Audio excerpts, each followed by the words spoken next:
Okay, we want to talk a little bit about why Africa, why now. First of all, I want to invite everybody to our channel. Welcome to Arise to Africa. Every word means something, even the number means something. So again, welcome to our channel, Arise to Africa. Anyway, why Africa, why now? We're excited about introducing this new channel to you all. And I want to start off our way of doing things is to introduce you to a book. It says Globalization. That's central to the question of why Africa and why now.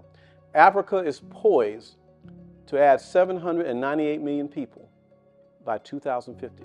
The question is, will your business participate? Africa's poised to have 16 of the largest growth cities over the next 20 years. The question is, will you be a part of that? I am so excited. I just got back from Africa. I had a chance to spend some time in Dakar, and I saw cranes everywhere. So as a person who's worked on a lot of infrastructure projects, if you're looking for maintenance, repair, operation, if you're looking to be a part of huge development projects or small development projects, Dakar would be a beautiful place to get started. Martin Luther King talked about build, baby, build. Africa over the next 25 years will have a huge, tremendous opportunities for growth. The question is, who's going to participate in that growth? So Arise to Africa is focused on economic and cultural transformation. Let's talk about the culture piece first. There's a quote I like to use. I'm African, not because I was born in Africa. I'm African because Africa was born in me. Let me say that again. I'm African, proudly so. Not because I was born in Africa. I'm African because Africa was born in me. And so I'm excited about participating and being a part. When two come together as one. Let me do it another way. Let me do the B clause. Either we hunt together or we die together. So we're at a point we have a great opportunity due to disruptions in economies, disruptions in our governments. There's so many things moving in multiple countries, but we have to see the opportunity. It's the lens that you see things through. I see great opportunity over the next 10 years, the next 20 years. The question is, will you participate in it? What is your responsibility to Africa? So to all those who are in the African diaspora, I'm calling you.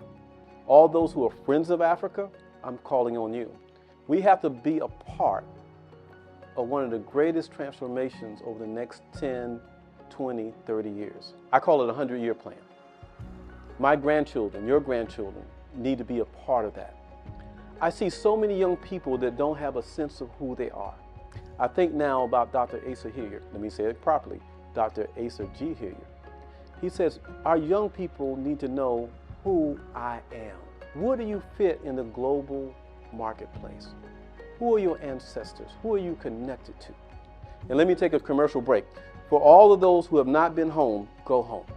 I had an opportunity to spend about a month in Africa, and Africa is one of the most beautiful places I've ever been in my life. I can live in Cape Town tomorrow, and I'm working on that. As a matter of fact, for young people, as a tidbit, as an opportunity, in the Americas where I live, the major city that I live in, Atlanta, we have 3 companies that own 18,000 houses. Now, what does that have to do with Africa? Just follow along. The average house price in the Atlanta market is $300,000 to $500,000. I can buy the same house in Cape Town for $150,000.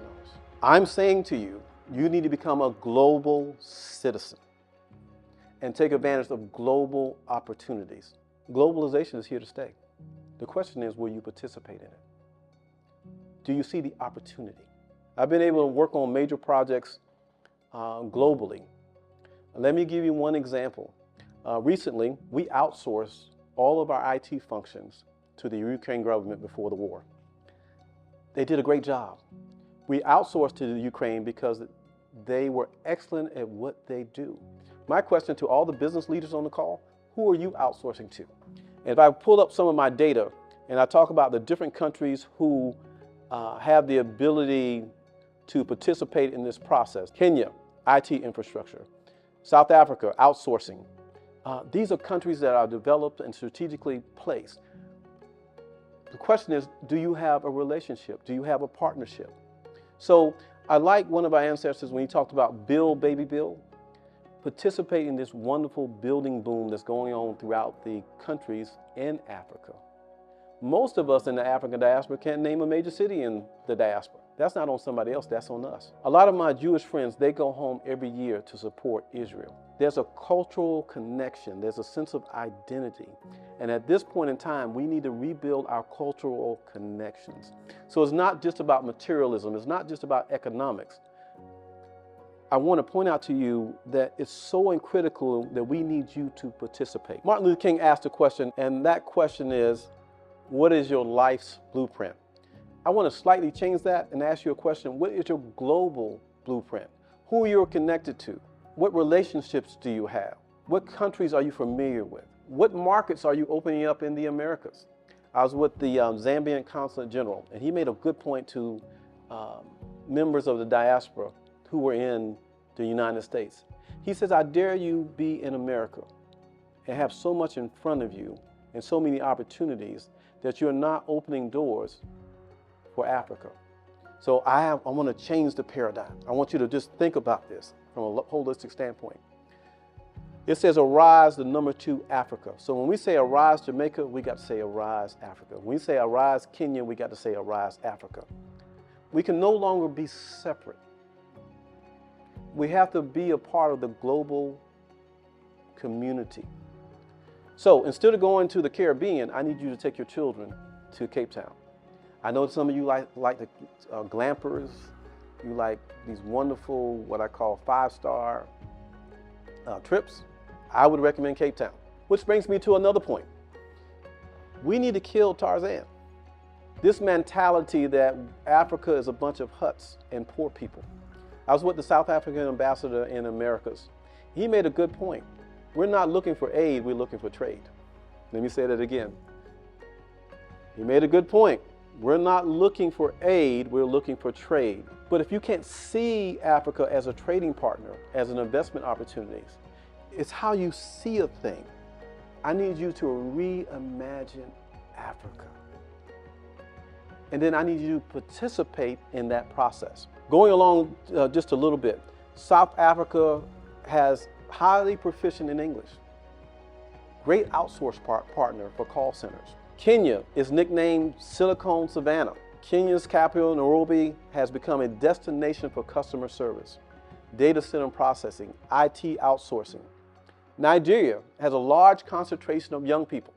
Now, as I mentioned, and you can click on the button here when you go to our webpage, the McKinsey report literally says by 2053, Africa will add 798 million people. The question in Nigeria, who's going to run the businesses? Who's going to have that new franchise? Who's going to be supporting education for those in the middle class? Who's going to manage the infrastructure projects? Who's going to build the new city? I need you to really change the lens for how you see things. Somebody's going to bring my glasses in a minute. How you see things matter. So, again, Africa is in a position to be transformed. The question is, who will be participating in that transition? Now, I started off with a book, and I'm going to slow down a little bit. The World is Flat. And The World is Flat talks about globalization 1.0. It talks about globalization 2.0. It also talks about globalization 3.0. And let me just give you broad pictures. During this phase, globalization 1.0, from 1492 to 1800s, during this phase, the world became small. The European powers explored and colonized various regions to access resources and establish imperial control. Globalization 2. Again, this is based on a book that you should read. You can't get this off TikTok. Some of my members of the team said, we love TikTok. I know you love TikTok, but I need you to get the data. I need you to take time to read a book. I need you to spend time in the library. So globalization 2.0. In this phase, the world became medium as companies started globalizing for market and labor. Globalization 3.0 from 2000 and beyond. This phase is characterized by a world becoming tiny or flat due to technological advancements. Let me give you one. There's a young lady who invented voice over internet protocol. She's an African-American inventor. Because of voice over internet protocol, literally you can be in any country and have a call center. Just think about that. So recently I had an opportunity to work with I had to call I have a printer, and I needed some technical support. I called the 800 number. That was outsourced. A lot of other communities are connected or interconnected and interdependent. Our challenge is, who are we connected to? I had the opportunity to work with a major company, and they mentioned to me very clearly that a lot of their manufacturing capacity was in Mexico. In other words, I'm pointing out to you, this is a global economy. I worked with a Fortune 50 organization, and we were doing major projects, and we had an international team. Because of the business needs, we outsourced the accounting function to a Philippines team. Overnight, I had a Philippines team, and they did a great job. It's who are you connected to and what relationship do you have? I'm writing a book called Hunt or Die, and I should say hunt together or die. If we don't learn to connect and build strategic relationships, we have a problem. Globalization 3.0, again, is individuals and small groups, particularly those are non-Western, are now able to compete for a share of global business. This phase emphasizes people from various parts of the world, regardless of their location or background, can participate in the global marketplace. And I'm going to simply say this to you clearly, to the mothers on this call. It's incredibly important that you take your children home. It's incredibly important that we focus on a generational connection, that my grandchildren and your grandchildren will connect with children in Kenya, in Namibia, in Dakar. It's so important to start building relationships. I started the conversation by saying, I'm African, not because I was born in Africa. I'm African because Africa was born in me. It is incredibly important that you connect culturally. I mentioned a lot of my Jewish friends and associates. Their children are connected to something bigger than themselves. Who are your children connected to? Why don't you see Africa as your brothers and sisters? There's this famous story about Joseph. And Joseph, when he became successful, when he became the governor of this major country, he reached back home to make those connections. Now, I can argue that we need Joseph from other countries to come help us. So it's not a one-way street. It's incredibly important that we reconnect and make sure our children, our university systems, all of our systems have a global footprint. If you're a university and you're not connected to Africa, you're doing your children a disservice. As a matter of fact, when you look at college admissions, the first thing you need to do is go to the department and say, do you have connections to the universities in South Africa? South Africa has some great universities. I had a chance to tour some of them. Are they connected to the universities in Kenya? Again, when someone's going to add 798 million people, these are real business opportunities. Moving on to the next thing, how you view a thing. Let me point out to you something historically. Over the last 20 or 30 years ago, China was primarily engaged in manufacturing and producing goods, often serving as a source of low-cost labor for global manufacturing. However, with the advent of globalization and the flattening of the world, China's role has evolved beyond just manufacturing to include innovation, technology, and becoming a hub for skilled knowledge workers. It's not what you see now. This takes vision. It's incredibly important that our leaders have vision, have a global vision. Again, looking at the McKinsey report, imagine Africa 20 years from now. Imagine Africa 30 years from now. Let's use Mexico, for example. Mexico at one time was basically an agricultural country. Now, I would say in the Americas, Mexico is one of the largest manufacturers in the world. Do you see the global opportunities? Here's the call to action. Let me give you some demographics data. Population growth. By 2050, the continent will have the largest working age population in the world, with over 60% of its people under the age of 25. Who's going to connect with that customer? Cities like Lagos, Nairobi, Johannesburg will emerge as a mega cities requiring significant investment in infrastructure, transportation, and housing. Renewable energy. I can go on and on. So if I'm a major Fortune 500 company anywhere in the Americas, I'm looking at opportunities in Africa. I was on this trip recently to Africa, And a VP who was retired made a point to me.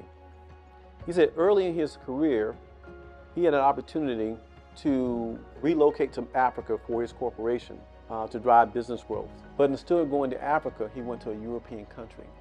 He said he missed one of the greatest opportunities in his life because now he missed 20 years of possibilities, 20 years of building those connections. Don't miss this opportunity. Globalization is here. So why Africa? Why now? It's one of the greatest opportunities I've ever seen. From a cultural standpoint, we of the African diaspora, people who have been dispersed, it's incredibly important that we participate in supporting the growth of Africa.